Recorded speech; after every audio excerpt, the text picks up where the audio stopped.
Prince Zaleski by M.P. Shiel. The Stone of the Edmundsbury Monks. "Russia," said Prince Zaleski to me one day, when I happened to be on a visit to him in his darksome sanctuary. "Russia may be regarded as land surrounded by ocean. That is to say, she is an island. In the same way, it is sheer gross irrelevancy to speak of Britain as an island, unless indeed the word be understood as a mere modus loquendi, arising out of a rather poor geographical pleasantry. Britain in reality is a small continent. Near her, a little to the southeast, is situated the large island of Europe. Thus the enlightened French traveller passing to these shores should commune within himself. I now cross to the mainland, and, retracing his steps, I now return to the fragment rent by rack and earth shock from the mother country. And this I say not in the way of paradox, but as the expression of a sober truth. I have in my mind merely the relative depth and extent, the non-insularity, in fact, of the impressions made by the several nations on the world. But this island of Europe has herself an island of her own. The name of it, Russia. She of all lands is the terra incognita, the unknown land. Till quite lately she was more. She was the undiscovered, the unsuspected land. She has a literature, you know, and a history, and a language, and a purpose. But of all this the world has hardly so much as heard. Indeed, she, and not any Antarctic sea whatever, is the real Ultima Thule of modern times, the true island of mystery. I reproduce these remarks of Zaleski here, not so much on account of the splendid tribute to my country contained in them, as because it ever seemed to me, and especially in connection with the incident I am about to recall, that in this respect at least he was a genuine son of Russia. If she is the land, so truly was he the man of mystery. I, who knew him best alone, knew that it was impossible to know him. He was a being little of the present. With one arm he embraced the whole past. The fingers of the other heaved on the vibrant pulse of the future. He seemed to me, I say it deliberately and with forethought, to possess the unparalleled power, not merely of disentangling in retrospect, but of unraveling in prospect, and I have known him to relate coming events with unimaginable minuteness of precision. He was nothing if not superlative. His diatribes, now culminating in a very extravaganza of hyperbole, now sailing with loose wing through the downy, witched Dutch cloud-heaps of some quaintest Tramontane Nephalococugia of thought, now laying down law of the Medes for the actual world of today, had oft times the strange effect of bringing back to my mind the very singular old epic epithet, airy, as applied to human thought. The mere grip of his memory was not simply extraordinary. It had in it a token, a hint, of the strange, the Pythic, nay, the Sibylline, and as his reflecting intellect, moreover, had all the lightness of foot of a chamois kid, unless you could contrive to follow each dazzlingly swift successive step, by the sum of which he attained his Alp heights, he inevitably left on you the astounding, the confounding impression of mental omnipresence. I had brought with me a certain document, a massive book bound in iron and leather, the diary of one Sir Jocelyn Saul. This I had abstracted from a gentleman of my acquaintance, the head of a firm of inquiry agents in London, into whose hand, only the day before, it had come. A distant neighbour of Sir Jocelyn, hearing by chance of his extremity, had invoked the assistance of this firm. But the aged baronet, being in a state of the utmost feebleness, terror, and indeed hysterical incoherence, had been able to utter no word in explanation of his condition or wishes, and in silent abandonment had merely handed the book to the agent. A day or two after I had reached the desolate old mansion which the prince occupied, knowing that he might sometimes be induced to take an absorbing interest in questions that had proved themselves too profound or too intricate for ordinary solution, I asked him if he was willing to hear the details read out from the diary, and on his assenting, I proceeded to do so.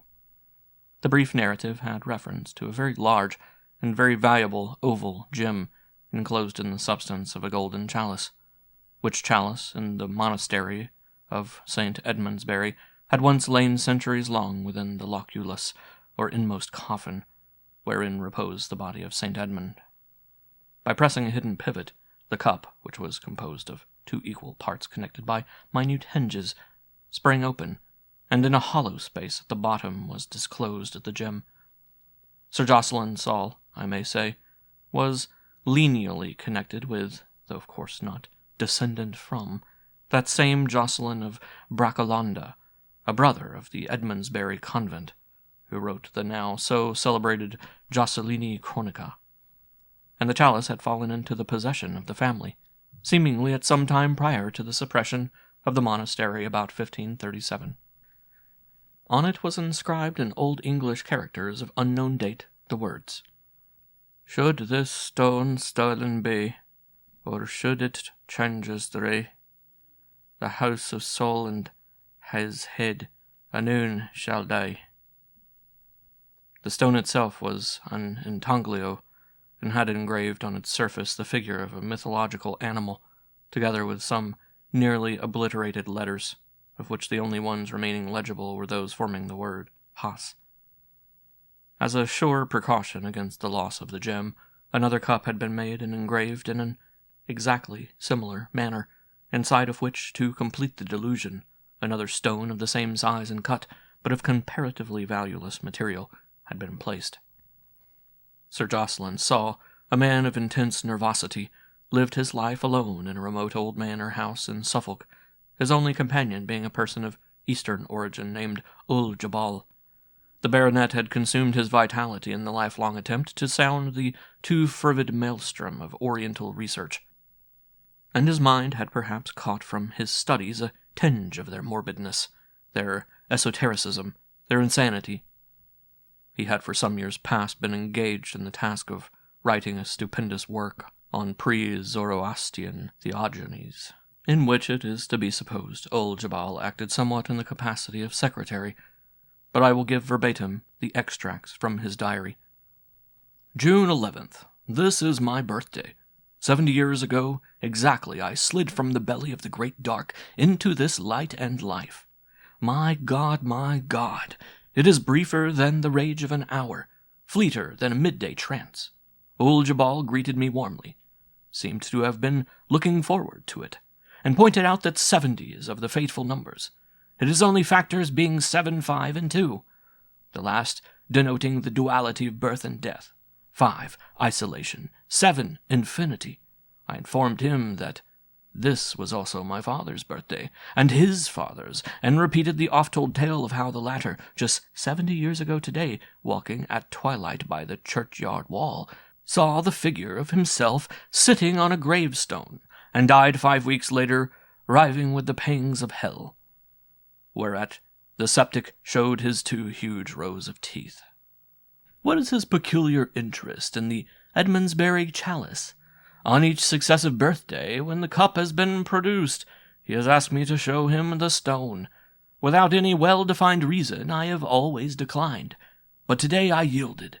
He gazed long into its sky-blue depths, and then asked if I had no idea what the inscription "has" meant. I informed him that it was one of the lost secrets of the world. June 15th. Some new element has entered into our existence here. Something threatens me. I hear the echo of a menace against my sanity and my life. It is as if the garment which enwraps me has grown too hot, too heavy for me. A notable drowsiness has settled on my brain, a drowsiness in which thought, though slow, is 1,000-fold more fiery, vivid than ever. O fair goddess of reason, desert not me, thy chosen child. June 18th. Ul Jabal, that man is the very devil incarnate. June 19th. So much for my bounty, all my munificence, to this poisonous worm. I picked him up on the heights of the mountain of Lebanon, a cultured savage among cultured savages, and brought him here to be a prince of thought by my side.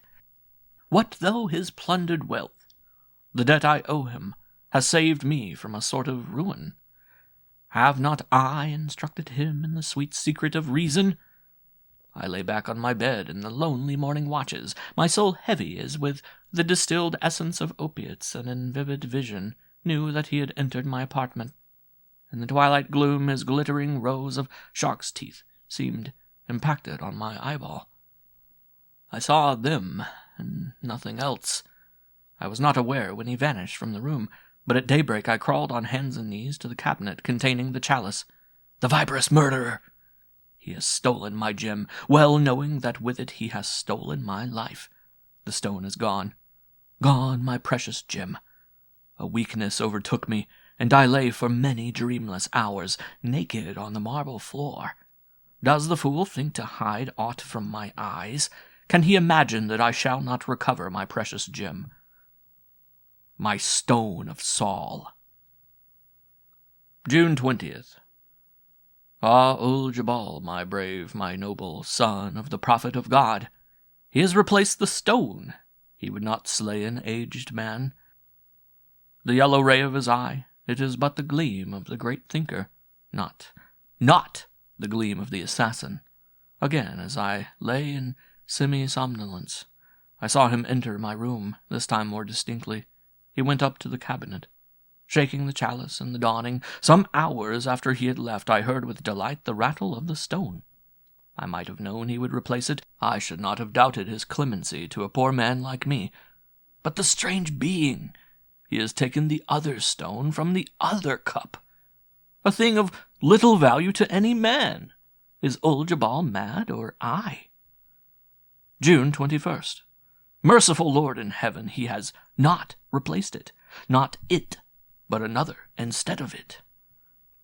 Today I actually opened the chalice and saw he has put a stone there, the same size and cut and engraving, but different in color, in quality, in value, a stone I have never seen before. How has he obtained it? Whence? I must brace myself to probe, to watch. I must turn myself into an eye to search this devil's bosom. My life, the subtle, cunning reason of mine hangs in the balance. June 22nd. Just now he offered me a cup of wine. I almost dashed it to the ground before him, but he looked steadfastly into my eye. I flinched, and drank. Years ago, when, as I remember, we were at Balby, I saw him one day making an almost tasteless preparation out of pure black nicotine, which in mere wanton lust he afterwards gave to some of the dwellers by the Caspian to drink. But the fiend would surely never dream of giving to me that browse of hell, to me, an aged man, and a thinker, a seer. June 23rd. The mysterious, the unfathomable Ul Jabal. Once again, as I lay in heavy trance at midnight, has he invaded, calm and noiseless as a spirit, the sanctity of my chamber. Serene on the swaying air, which, radiant with soft beams of vermeil and violet light, rocked me into variant visions of heaven, I reclined and regarded him unmoved. The man has replaced the valueless stone in the modern-made chalice, and has now stolen the false stone from the other, which he himself put there. In patience will I possess this my soul, and watch what shall betide. My eyes shall know no slumber. June 24th. No more. No more shall I drink wine from the hand of Ul Jabal. My knees totter beneath the weight of my lean body. Daggers of lambent fever race through my brain incessant. Some fibrillary twitchings at the right angle of the mouth have also arrested my attention. June 25th. He has dared at open midday to enter my room. I watched him from an angle of the stairs pass along the corridor and open my door. But for the terrifying, death-boding thump of my heart, I should have faced the traitor then, and told him that I knew all his treachery. Did I say that I had strange, fibrillary twitchings at the right angle of my mouth, and a brain on fire? I have ceased to write my book. The more pity for the world, not me. June 26th. Marvelous to tell, the traitor Jabal has now placed another stone in the Edmundsbury chalice, also identical in nearly every respect with the original gem. This, then, was the object of his entry into my room yesterday, so that he has first stolen the real stone and replaced it by another. Then he has stolen this other and replaced it by yet another. He has, beside, stolen the valueless stone from the modern chalice and then replaced it. Surely a man gone rabid, a man gone dancing, foaming, raving mad. June 28th. I have now set myself to the task of recovering my jewel. It is here, and I shall find it. Life against life, and which is the best life, mine or this accursed Ishmaelites? If need be, I will do murder. I with this withered hand, so that I get back the heritage which is mine. Today, when I thought he was wandering in the park, I stole into his room, locking the door on the inside. I trembled exceedingly, knowing that his eyes are in every place. I ransacked the chamber, dived among his clothes, but found no stone. One singular thing in a drawer I saw, a long white beard and a wig of long and snow-white hair. As I passed out of the chamber, lo, he stood face to face with me at the door in the passage. My heart gave one bound and then seemed wholly to cease its travail. Oh, I must be sick unto death, weaker than a bruised reed. When I woke from my swoon, he was supporting me in his arms. "Now," he said, grinning down at me, "now you have at last delivered all into my hands." He left me, and I saw him go into his room and lock the door upon himself. What is it I have delivered into the madman's hands? July 1st. Life against life, and his, the young, the stalwart, rather than mine, the mouldering, the seer. I love life. Not yet am I ready to weigh anchor and reeve halyard and turn my prow over the watery paths of the wine-brown deeps. Oh, no, not yet. Let him die. Many and many are the days in which I shall yet see the light, walk, think. I am averse to end the number of my years. There is even a feeling in me at times that this worn body shall never, never taste of death. The chalice predicts indeed that I and my house shall end when the stone is lost. A mere fiction at first, an idler's dream, then, but now that the prophecy has stood so long a part of the reality of things, and a fact among facts, no longer fiction, but adamant, stern as the very word of God. Do I not feel hourly, since it has gone, how the surges of life ebb ever lower in my heart? Nay, but there is hope. I have here beside me an Arab blade of subtle Damascene steel, insinuous to pierce and to hew, with which in a street of Bethlehem I saw a Syrian's head cleft open. A gallant stroke! The edges of this I have made bright and white for a nuptial of blood. July 2nd. I spent the whole of the last night in searching every nook and crack of the house, using a powerful magnifying lens. At times I thought Jabal was watching me, and would pounce out and murder me. Convulsive tremors shook my frame like earthquake. Ah, me! I fear I am all too frail for this work. Yet dear is the love of life. July 7th. The last days I've passed in carefully searching the grounds with the lens as before. Jabal constantly found pretexts for following me, and I am confident that every step I took was known to him.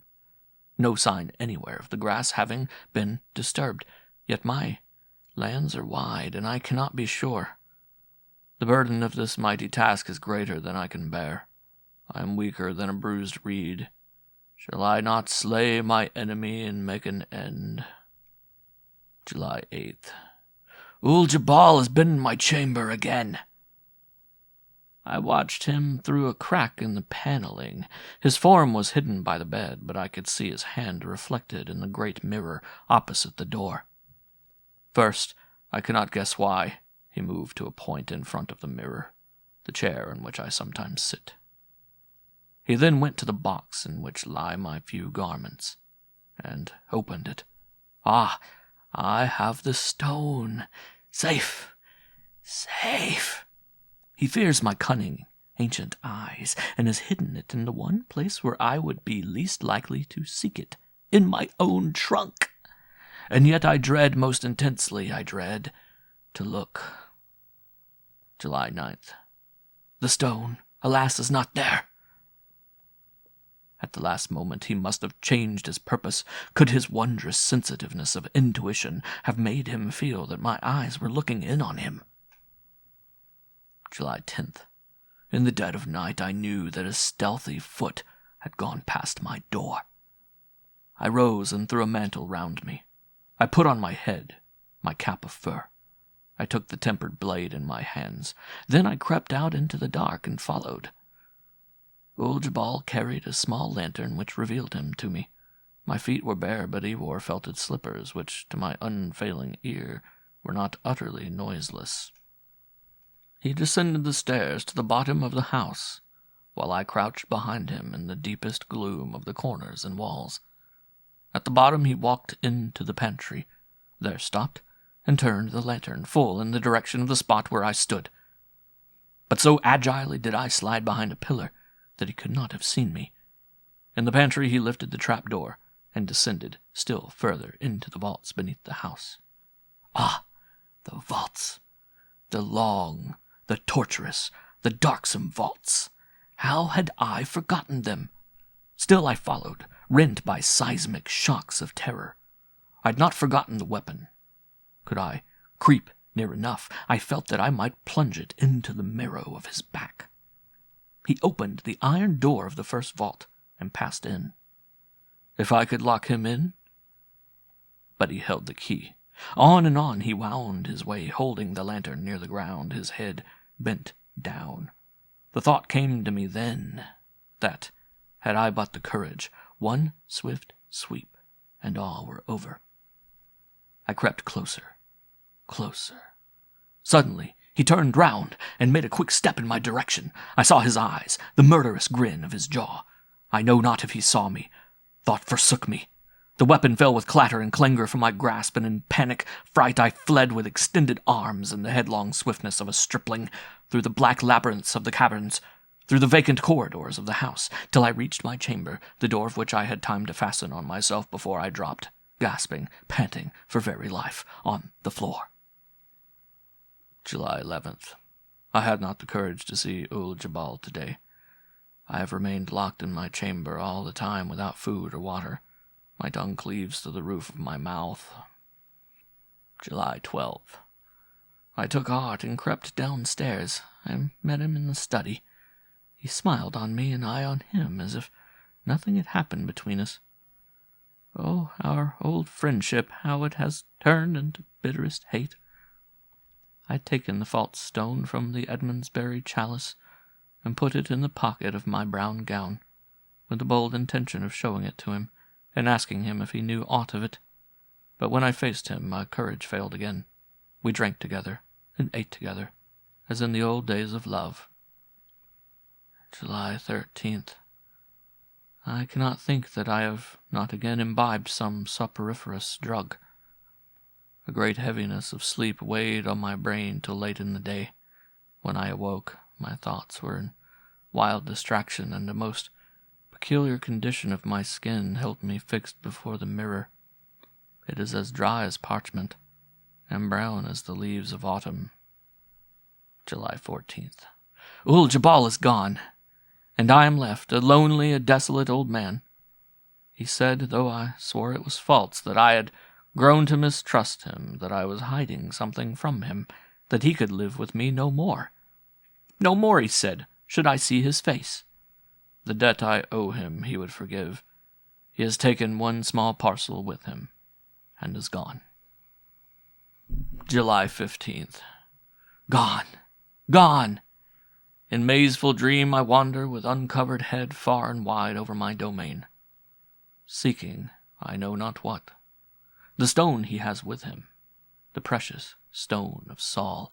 I feel the life surge ebbing in my heart. Here the manuscript abruptly ended. Prince Zaleski had listened as I read aloud, lying back on his Moorish couch and breathing slowly from his lips a heavy reddish vapor, which he imbibed from a very small carved bismuth pipette. His face, as far as I could see in the green-gray crepuscular atmosphere of the apartment, was expressionless. But when I had finished, he turned fully round on me and said, "You perceive, I hope, the sinister meaning of all this." "Has it a meaning?" Zaleski smiled. "Can you doubt it? In the shape of a cloud, the pitch of a thrush's note, the nuance of a seashell you would find, had you only insight enough, inductive and deductive cunning enough. Not only a meaning, but, I am convinced, a quite endless significance. Undoubtedly in a human document of this kind there is a meaning, and I may say at once that this meaning is entirely transparent to me.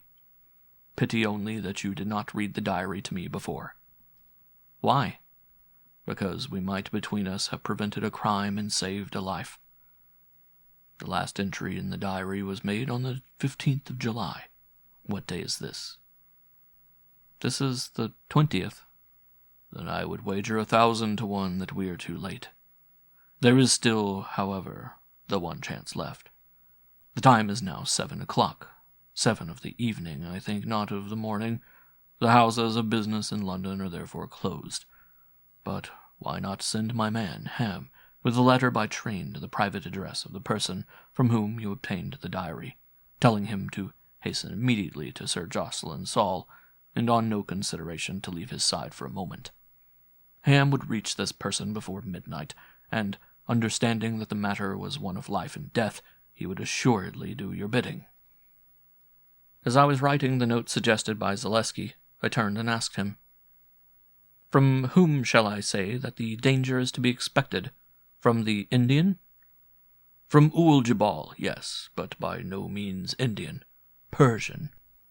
Profoundly impressed by this knowledge of detail derived from sources which had brought me no intelligence, I handed the note to the Negro, telling him how to proceed, and instructing him before starting from the station to search all the procurable papers of the last few days, and to return in case he found in any of them a notice of the death of Sir Jocelyn Saul.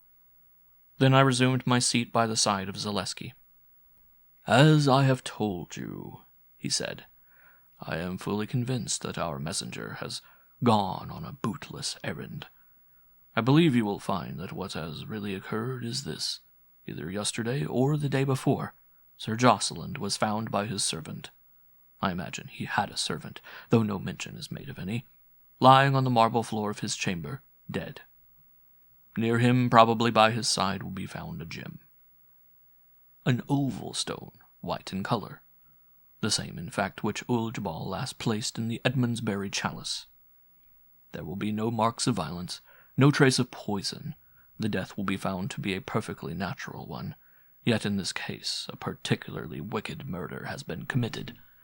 There are, I assure you to my positive knowledge, 43, and in one island in the South Seas 44 different methods of doing murder, any one of which would be entirely beyond the scope of the introspective agencies at the ordinary disposal of society. But let us bend our minds to the details of this matter. Let us ask first, who is this Jabal? I have said that he is a Persian, and of this there is abundant evidence in the narrative other than his mere name. Fragmentary as the document is, and not intended by the writer to afford the information, there is yet evidence of the religion of this man, of the particular sect of that religion to which he belonged, of his particular shade of color, of the object of his stay at the manor house of Saul, of the special tribe amongst whom he formerly lived. What, he asks when his greedy eyes first light on the long-desired gem? What is the meaning of the inscription, Haz? The meaning which he so well knew. One of the lost secrets of the world, replies the baronet. But I can hardly understand a learned Orientalist speaking in that way about what appears to me a very patent circumstance. it is clear that he never earnestly applied himself to the solution of the riddle, or else, what is more likely in spite of his rather high-flown estimate of his own reason, that his mind and the mind of his ancestors never was able to go farther back in time than the Edmundsbury monks. But they did not make the stone, nor did they dig it from the depths of the earth in Suffolk. They got it from someone, and it is not difficult to say with certainty from whom. The stone then might have been engraved by that someone, or by the someone from whom he received it, and so on back into the dimnesses of time. And consider the character of the engraving. It consists of a mythological animal and some words, of which the letters Haz only are distinguishable. But the animal at least is pure Persian. The Persians, you know, were not only quite worthy competitors with the Hebrews, the Egyptians, and later on the Greeks, for excellence in the glyptic art, but this fact is remarkable, that in much the same way that the figure of the Scarabaeus on an intaglio or cameo is a pretty infallible indication of an Egyptian hand, so is that of a priest or a grotesque animal a sure indication of a Persian. We may say, then, from that evidence alone, though there is more, that this gem was certainly Persian, and having reached that point the mystery of Haz vanishes, for we at once jump at the conclusion that that too is Persian. But Persian, you say, written in English characters. Yes, and it was precisely this fact that made its meaning one of what the baronet childishly calls the lost secrets of the world. For every successive inquirer, believing it part of an English phrase, was thus hopelessly led astray in his investigation. Haz is in fact part of the word Hazan-us-Sabah, and the mere circumstance that some of it has been obliterated while the figure of the mystic animal remains intact shows that it was executed by one of a nation less skilled in the art of graving in precious stones than the Persians. By a rude, medieval Englishman, in short. The modern revival of the art owing its origin, of course, to the Medici of a later age. And of this Englishman who either graved the stone himself, or got someone else to do it for him, do we know nothing.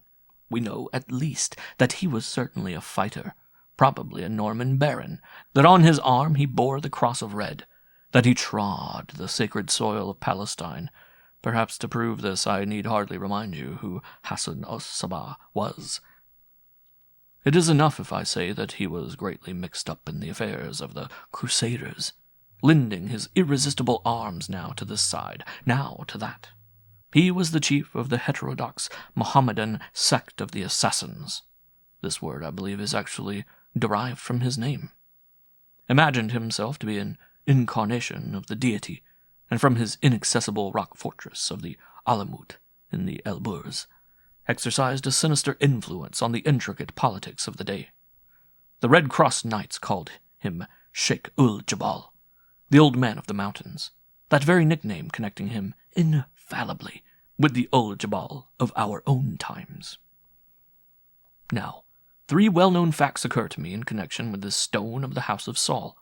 The first, that Saladin met in battle and defeated and plundered in a certain place on a certain day this Hazan-us-Sabah, or one of his successors bearing the same name.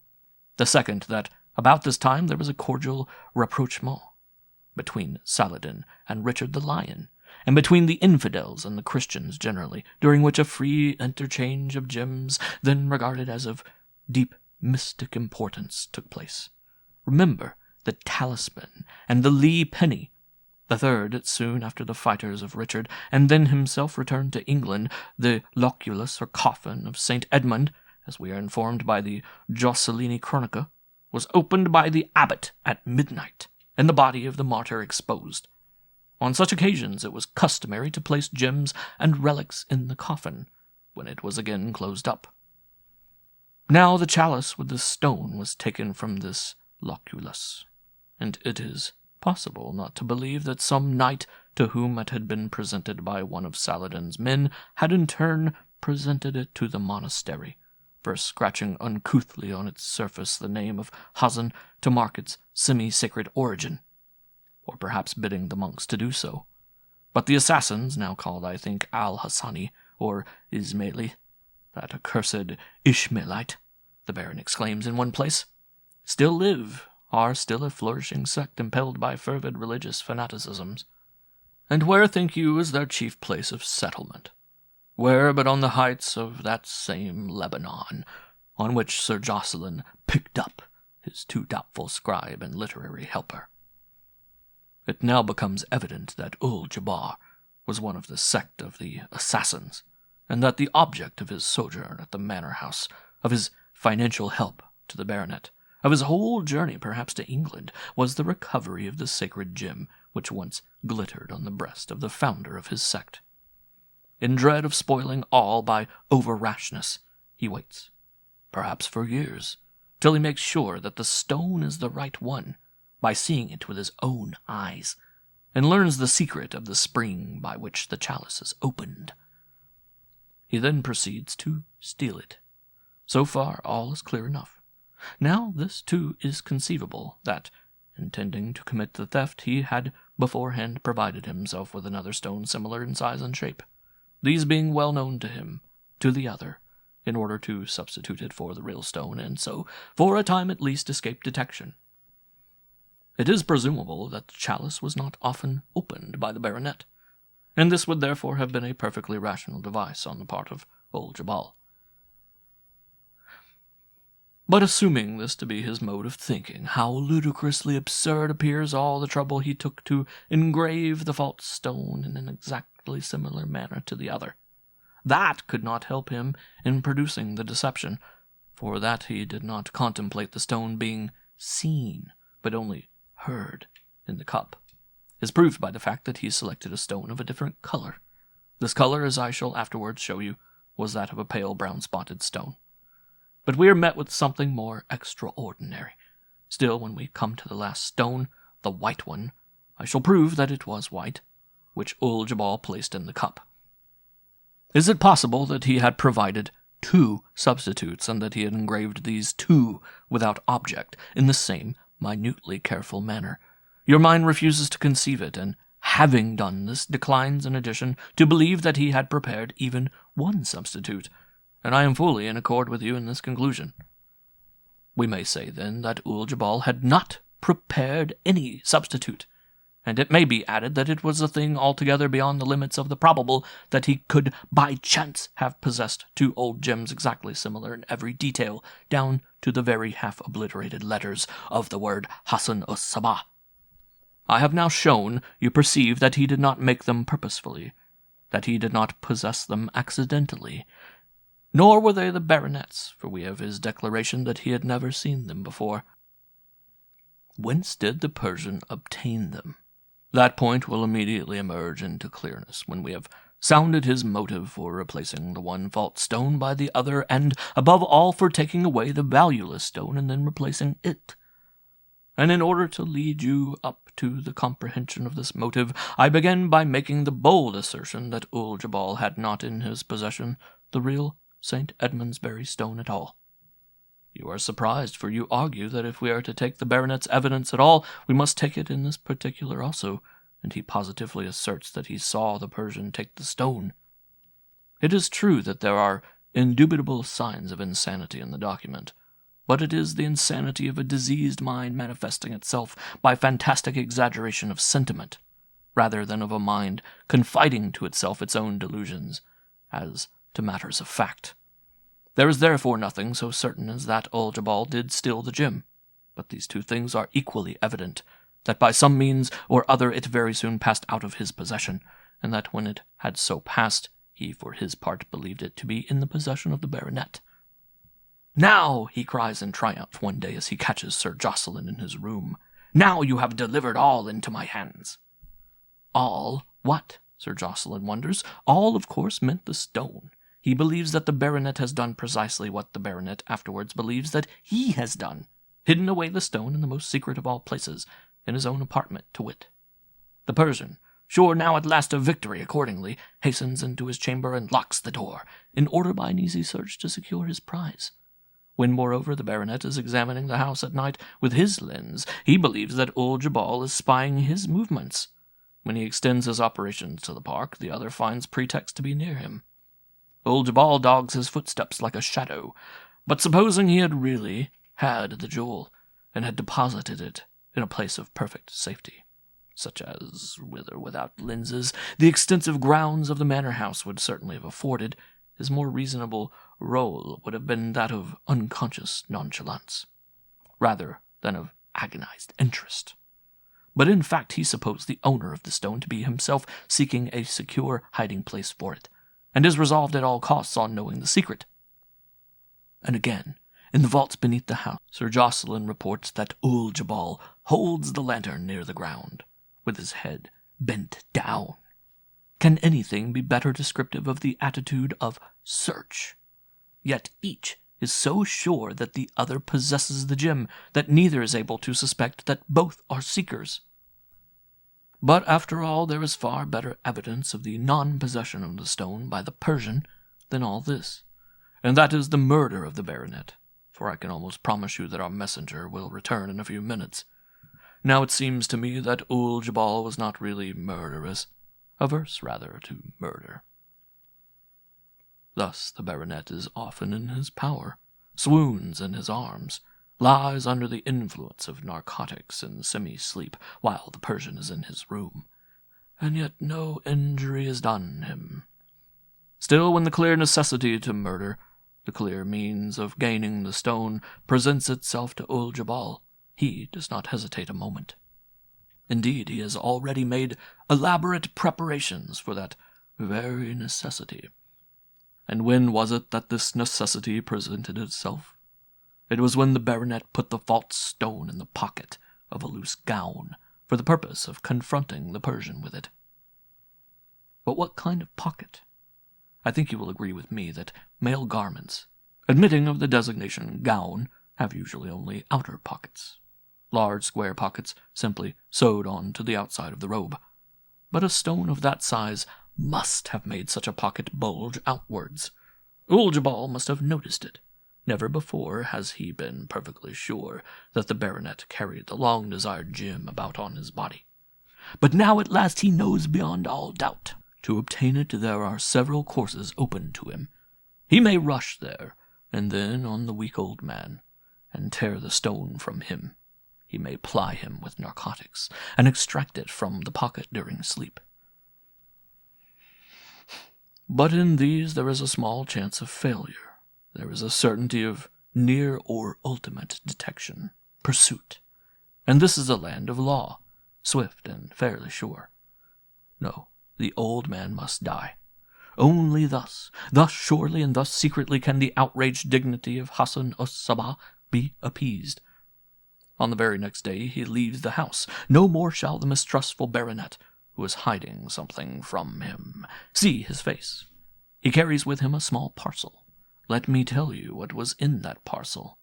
It contained the baronet's fur cap, one of his brown gowns, and a snow-white beard and wig. Of the cap we can be sure, from the fact that, on leaving his room at midnight to follow the Persian through the house, he put it on his head. I gather that he wore it habitually during all his waking hours. Yet after old Jabal has left him, he wanders far and wide, with uncovered head.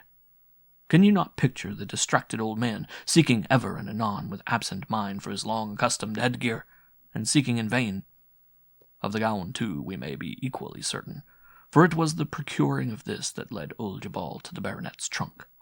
We now know that he did not go there to hide the stone, for he had it not to hide, nor to seek it, for he would be unable to believe the baronet childish enough to deposit it in so obvious a place.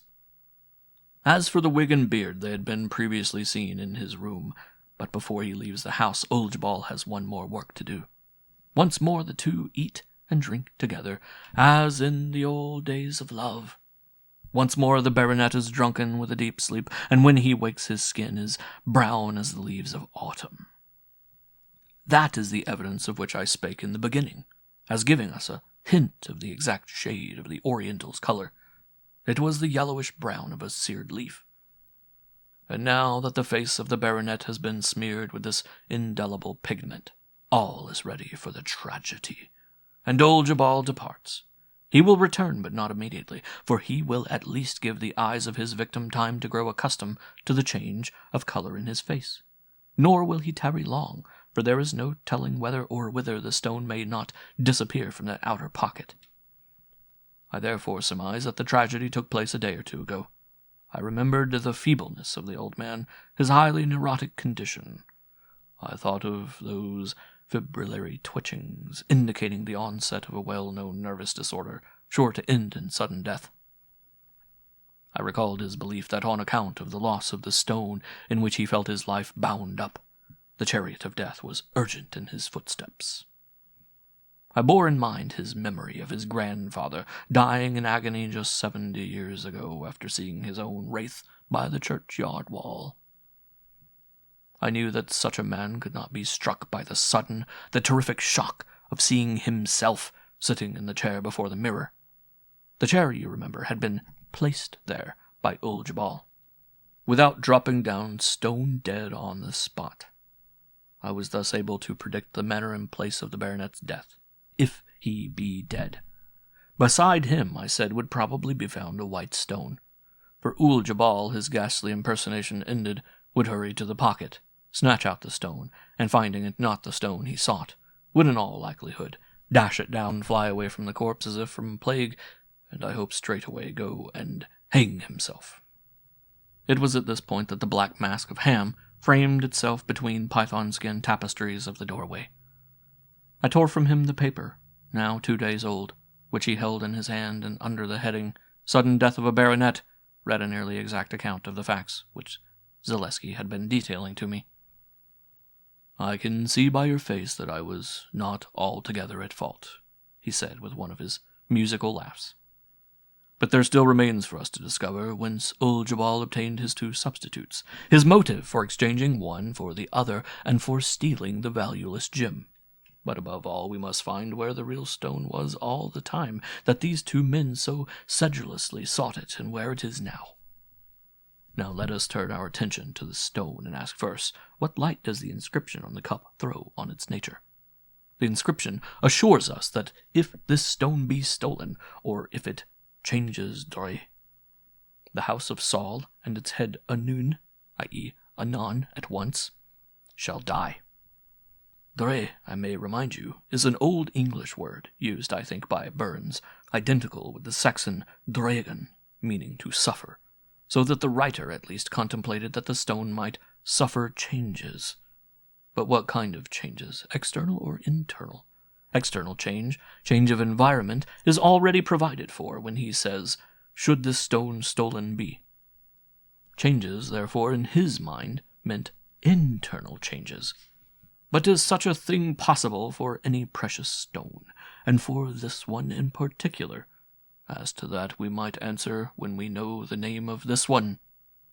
It nowhere appears in the manuscript, and yet it is immediately discoverable, for it was a sky-blue stone, a sky-blue sacred stone, a sky-blue sacred Persian stone. That at once gives us its name. It was a turquoise. But can the turquoise, to the certain knowledge of a medieval writer, change his Dre? Let us turn for light to old Anselm de Boot. That is he in pigskin on the shelf behind the bronze Hera. I handed the volume to Zaleski. He pointed to a passage which read as follows.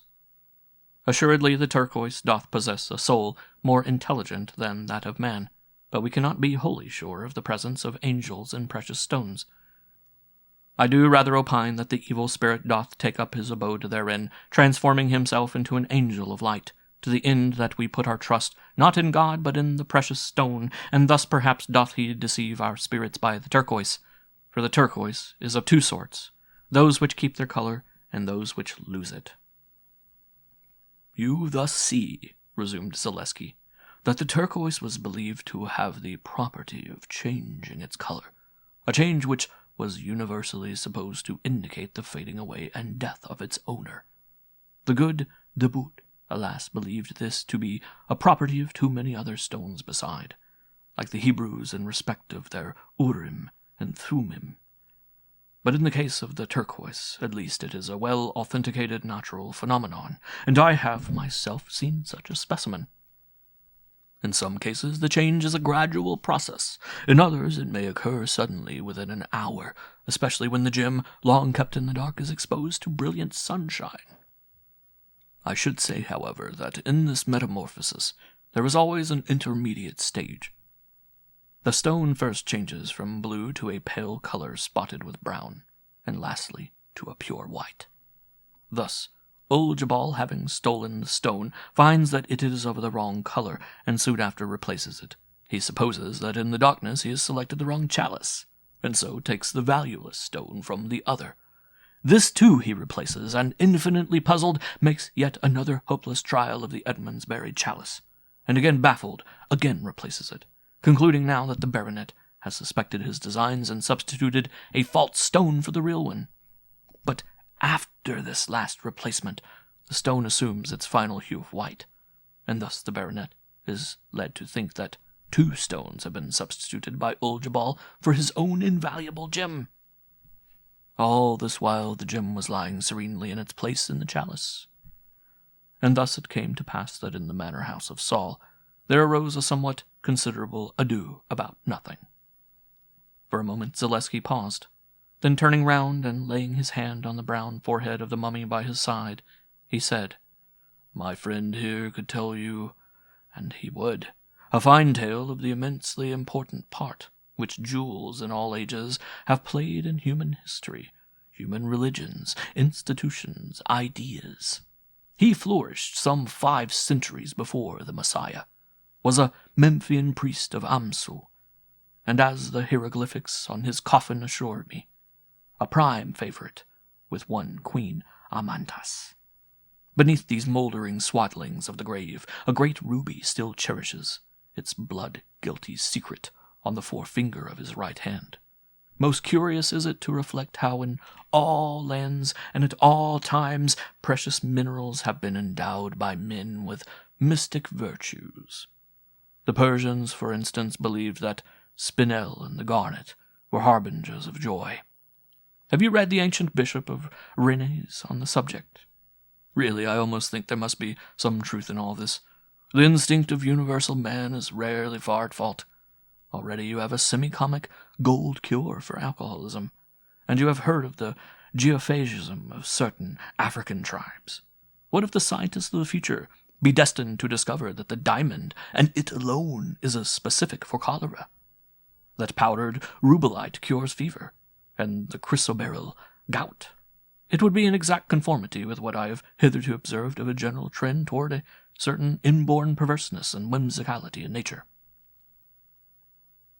Note: as some proof of the fineness of intuition evidenced by Zaleski, as distinct from his more conspicuous powers of reasoning, I may here state that some years after the occurrence of the tragedy I have recorded above, the skeleton of a man was discovered in the vaults of the manor house of Saul.